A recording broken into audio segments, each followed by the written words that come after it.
Jamaah, Alhamdulillah. Alhamdulillah buat jamaah yang baru bergabung. Hari ini kita sedang membahas tema Ku Menangis Membayangkan.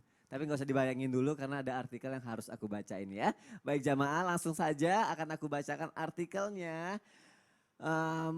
Bertindak jujur adalah hal yang harus dilakukan oleh semua orang, namun tidak semua kejujuran dapat diterima oleh banyak orang. Keputusan jujur yang dilakukan oleh Andri Rizky Putra ternyata tidak berbuah hasil yang menyenangkan. Ia dikucilkan oleh teman sekolahnya dan terpaksa harus keluar dari sekolahnya. Proses memang tidak pernah mengkhianati hasil. Kini Rizky sapaan akrabnya sedang mempersiapkan diri untuk melanjutkan pendidikan di Harvard Graduate School of Education. Rizky melakukan hal yang jarang dilakukan oleh murid sekolah pada umumnya. Saat di sekolah, tempat Rizky mengenyam pendidikan membuatnya sangat kecewa. Kala itu sekolahnya menyebarkan kunci jawaban ujian nasional kepada seluruh murid. Ia merasa hal ini sangat tidak layak dilakukan karena hal tersebut bertentangan dengannya.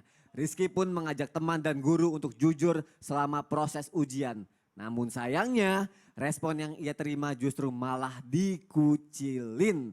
Astagfirullahaladzim, ini bagaimana ini? Mungkin banyak yang berkata nih Ustadz Syam lebih baik jujur meskipun menyakitkan daripada bohong walaupun manis gitu ya. Tapi kenyataannya tidak seperti ini. Beliau ini jujur tapi malah dikucilin nih Ustadz Syam. Bagaimana Wah, ini wah, wah, Ustadz? wah, wah, Nah, Masya mungkin Allah. pertanyaan dari jamaah yang ada di rumah juga, ini gimana kalau keadaan seperti ini bagaimana nih caranya agar kita nggak takut untuk jujur? Terus ada nggak sih pahala yang didapat kalau kita jujur Ustadz Syam? Silakan. Sebenarnya inti daripada segala intinya adalah berbuat karena Allah Subhanahu wa taala. Adanya iman di dalam hati seseorang karena kita tuh kunci kita hidup di dunia sebagai seorang muslim itu selalu yakin bahwa apa yang kita lakukan itu Allah yang akan memberikan rewardnya atau hasilnya, hadiahnya. Pernah dengar kalimat berkah nggak? Berkah itu kan ya berkah itu birk. Birk itu adalah onta yang kakinya masuk ke dalam pasir lalu dia stabil dan dia bisa berdiri kembali dan dia tidak bergerak. Itulah yang disebut dengan rezeki yang berkah. Kita kan selalu ngomong tuh nggak apa-apa sedikit yang penting berkah. Ya. Berkah itu kalau orang nanam benih, taruh benih, dia nggak tahu dari benih ini tumbuh berapa pohon. Tumbuh berapa tanaman. Dari yang dia tanam tuh berapa yang tumbuh itu urusan Allah.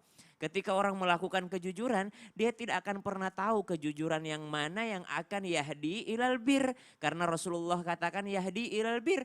Kejujuran itu as-sidqa yahdi ilal bir. Kejujuran itu akan membawamu kepada kebaikan dan al-birra yahdi ilal jannah. Akan memberikan petunjukmu menuju surga dan engkau dicatat sebagai orang yang siddiq gitu. Bukankah orang yang masuk surga? فأولئك مع الذين أنعم الله عليهم فأولئك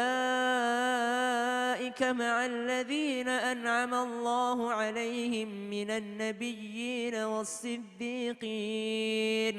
والصديقين والشهداء والصالحين وحسن أولئك رفيقا. Orang yang dikasih nikmat oleh Allah Subhanahu wa taala diantaranya para nabi, habis para nabi langsung as-siddiqin, orang-orang yang jujur, orang-orang yang dalam beramal itu jujur, jujurnya kepada Allah Subhanahu wa taala. Meski mungkin di mata manusia dia salah gitu ya. Gimana ya Ustadz, udah jadi kebiasaan semua orang ini sogok menyogok misalnya. Gimana ya saya bisa lulus dengan cara yang murni, kalau jujur nggak keterima, kalau nggak jujur takut rezekinya nggak berkah. Jadi kita jangan melihat yang namanya kuantitas, tapi berkah itu adalah ketika kita menanam sesuatu, kita nggak tahu berapa yang akan ditumbuhkan Allah Subhanahu wa taala. Dan yang berkah adalah dia nanamnya satu tapi ternyata yang tumbuh banyak. Masya Allah. Bukan ke dalam surah At-Taubah Allah katakan, ya ayyuhalladzina amanu taqullaha wa kunu ma'as sadiqin. Jadilah kalian orang yang bertakwa, bertakwalah kepada Allah. Dan salah satu ciri orang yang bertakwa itu bersama dengan orang-orang yang jujur. Atau menjadi orang yang jujur. Jadi jujur itu walaupun pahit, pahit itu di pandangan manusia doang sebenarnya. Ya. Pahit itu di pandangan manusia, makanya kita katakan kuncinya adalah beramal di pandangannya Allah Subhanahu wa taala.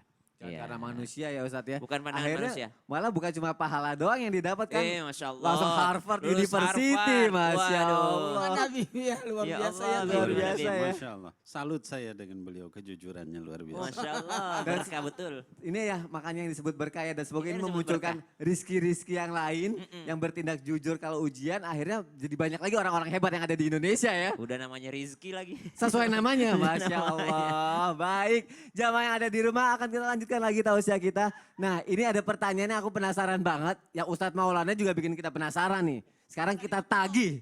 Kita tagih sama Ustadz tadi Maulana. kepotong kan? Yang tadi kepotong, kita tagih Ustadz mengenai kematian. Ustadz, orang takut mati, bimbang akan masuk surga apa neraka, tapi maksiat jalan terus. Nah ini gimana nih sebenarnya, apa yang harus dilakukan nih caranya menjadi pribadi yang takut mati, tapi justru malah menjauhi maksiat Ustadz Maulana?